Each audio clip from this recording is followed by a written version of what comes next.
জিবরিল আমার পরে উম্মতকে কে দেখা রাখবে? লানত আমাদের জিন্দগি,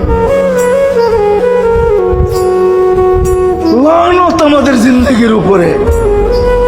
এমন জিন্দগির থেকে জমিন ফাইটা মরা যাওয়া উচিত। আমি তো মাঝে মাঝে বলি আমাদের জমিনটা উল্টায় যাওয়া উচিত, যে মৃত্যু সময় বলতেছে আমার উম্মতকে কে দেখা রাখবে। জিবরিল ছুটা গেছেন, ছুটা আসছেন, আল্লাহ জবাব পাঠাইছেন, লা আতরুকু উম্মাতাকা ফারদা ওয়ালা ওয়াহদা। বন্ধু চলে আসেন, আপনার উম্মতকে আমি দেখা রাখবো, আমি দেখা রাখবো।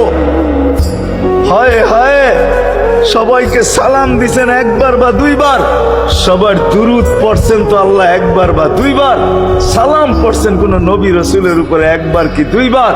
আর বন্ধুর সালাম প্রতি জুমা ইমাম আছে, খতিব আছে, ইমামরা একটা আয়াত পড়ে কোরআনের, ইন্নাল্লাহা ওয়া মালাইকাতাহু ইউসাল্লুনা আলান নবী ইয়া আইয়ুহাল্লাযীনা আমানু সাল্লু আলাইহি ওয়া সাল্লিমু তাসলিমা। এই আয়াত আমাকে অনেক কিছু বোঝায়। ইমাম ওলামারা, আলেম ওলামারা বলবে এই আয়াতে আমাদেরকে দুরুদ পড়ার হুকুম দিছেন, আমিও বলবো দুরুদ পড়ার হুকুম দিছেন। কিন্তু আমার প্রশ্ন আছে এখানে, আমার প্রশ্ন, আল্লাহ আমাদেরকে পড়তে বলতেছেন, ঠিক আছে, আমরা কয়দিনই থাকবো আর কয়দিনই পড়বো? একদিন তো আমরা মারা যাব, তো আপনার বন্ধুর উপরে দুরুদ কে পড়বে? আল্লাহ বলে, বেওকুফ, দেখোস না ফেরেশতাদের নাম নিছি, ফেরেশতারা পড়বে। আমি যদি আল্লাহকে উল্টা প্রশ্ন করি, একদিন তো ফেরেশতাও থাকবে না, মালাকুল মউত মারা যাবে।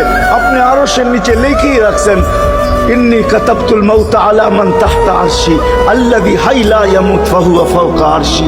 আমার আরশের উপরে যে সে চিরঞ্জীব, যে নিচে আছে তাকে মৃত্যুর স্বাদ পান করতে হবে। একদিন তো ফেরেশতা মরে যাবে, আমাদের নবীজির উপরে দুরূদ কে পড়বে?